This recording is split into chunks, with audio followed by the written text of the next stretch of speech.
ಮೈಸೂರಿನಲ್ಲಿ ಸಿದ್ದರಾಮಯ್ಯ ಡಿಕೆ ಶಿವಕುಮಾರ್ ರಾಹುಲ್ ಗಾಂಧಿ ಅವರನ್ನ ಭೇಟಿಯಾಗಿ 2 ನಿಮಿಷ ಮಾತನಾಡಿಸಿರುವಂತದ್ದು ಇದೆಯಲ್ಲ, ಇಬ್ಬರನ್ನ ಸೈಡಿಗೆ ಕರೆದುಕೊಂಡು ಹೋಗಿ ರಾಹುಲ್ ಮಾತುಕತೆಯನ್ನ ಮಾಡಿದ್ದಾರೆ. ಬಳಿಕ ಇಬ್ಬರನ್ನು ಕೂಡ ಕರೆದು ಸಲಹೆ ಸೂಚನೆಯನ್ನ ರಾಹುಲ್ ಗಾಂಧಿ ಕೊಟ್ಟಂಗೆ ಕಾಣಿಸುತ್ತೆ. ಅಲ್ಲಿ ಅದು ಹೇಗೆ ಬೇಕಾದರೂ ಅರ್ಥ ಮಾಡ್ಕೊಳ್ಬಹುದು. ಬೈದು ಬುದ್ಧಿ ಹೇಳಿರ್ಬೋದು, ಏನರ ಕುರ್ಚಿ ಎಲ್ಲ ಕಿತ್ತಾಡ್ಕೊಂಡು ಕೂತ್ಕೊಂಡಿದ್ದೀರಾ, ಸುಮ್ಮನೆ ಸರ್ಕಾರ ನಡೆಸ್ಕೊಂಡು ಹೋಗಿ ಅಂತ ಹೇಳಿರಬಹುದು. ಇಲ್ಲದೆ ಇದ್ರೆ ಇಲ್ಲ, ದೆಹಲಿಗೆ ಬನ್ನಿ, ಕುತ್ಕೊಂಡ್ಬಿಟ್ಟು ಮಾತುಕತೆಯನ್ನು ಮಾಡೋಣ, ನೀವು ಕೂಡ ಪಕ್ಷಕ್ಕೋಸ್ಕರ ದುಡಿದಿದ್ದೀರಾ, ನಿಮಗೂ ಕೂಡ ಒಂದು ಅವಕಾಶ ಕೊಡಬೇಕು, ಸೊ ಹಾಗಾಗಿ ಅವಕಾಶ ಕೊಡೋಣ ಅಂತ ಹೇಳಿರ್ಬೋದು.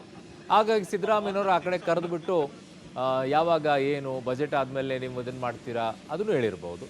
ಇಲ್ಲ ದೆಹಲಿಗೆ ಬನ್ನಿ, ಎಲ್ಲವೂ ಕೂಡ ಕುತ್ಕೊಂಡ್ಬಿಟ್ಟು ಒಂದು ಬಗೆಹರಿಸೋಣ ಈ ವಿಚಾರದಲ್ಲಿ ಅಂತಾನೂ ಕೂಡ ಆಗಿರ್ಬೋದು. ಸಾಧ್ಯತೆಗಳು 108 ಆಗುತ್ತೆ.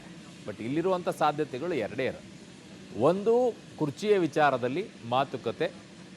2, ದೆಹಲಿಗೆ ಬನ್ನಿ, ಅಲ್ಲೇ ಮಾತುಕತೆಯನ್ನು ಮಾಡೋಣ ಅಂತ ಹೇಳಿ. ಯಾಕಂದರೆ ಪ್ರತ್ಯೇಕವಾಗಿ ಕರೆದು ಮಾತುಕತೆಯನ್ನು ಮಾಡುವಂಥ ವಿಷಯ ಏನಿದೆ ಅಂತ, ಪಕ್ಷದ ವಿಚಾರದಲ್ಲಿ ಮಾತನಾಡೋದೇ ಆದರೆ ಇಬ್ಬರನ್ನೂ ಕೂಡ ಪ್ರತ್ಯೇಕವಾಗಿ ಮಾತನಾಡೋ ಅವಶ್ಯಕತೆಯೇ ಇಲ್ಲ. ಇದು ನೇರವಾಗಿ ಕುರ್ಚಿಯ ವಿಚಾರ ಅಂತ ಇರಬೇಕು ಮೋಸ್ಟ್ಲಿ. ಸೊ ಹಾಗಾಗಿನೇ ಪ್ರತ್ಯೇಕವಾಗಿ ಕರೆದು ಮಾತುಕತೆಯನ್ನು ಮಾಡಿ ಒಂದು ಸಾರ್ಟ್ ಔಟ್ ಮಾಡುವಂಥ ಸಮಯ ಬಂದಿದೆಯಾ ಅಂತ ಗೊತ್ತಿಲ್ಲ. ಈಗ ಸದ್ಯಕ್ಕೆ ಅಷ್ಟೊಂದು ಗಾಂಭೀರ್ಯದಿಂದ ನಿಂತ್ಕೊಂಡು ಮಾತುಕತೆಯನ್ನು ಮಾಡಿದ್ದಾರೆ ಅನ್ನೋದೇ ಆದರೆ ಅದು ಕುರ್ಚಿ ವಿಚಾರ ಇರಬಹುದು ಅನ್ನುವಂಥ ಲೆಕ್ಕಾಚಾರ ಈಗ ಕಾಂಗ್ರೆಸ್ನ ಪಡಸಾಲೆಯಿಂದಲೇ ಕೇಳಿ ಬರ್ತಾ ಇರುವಂತಹ ಮಾಹಿತಿಗಳು.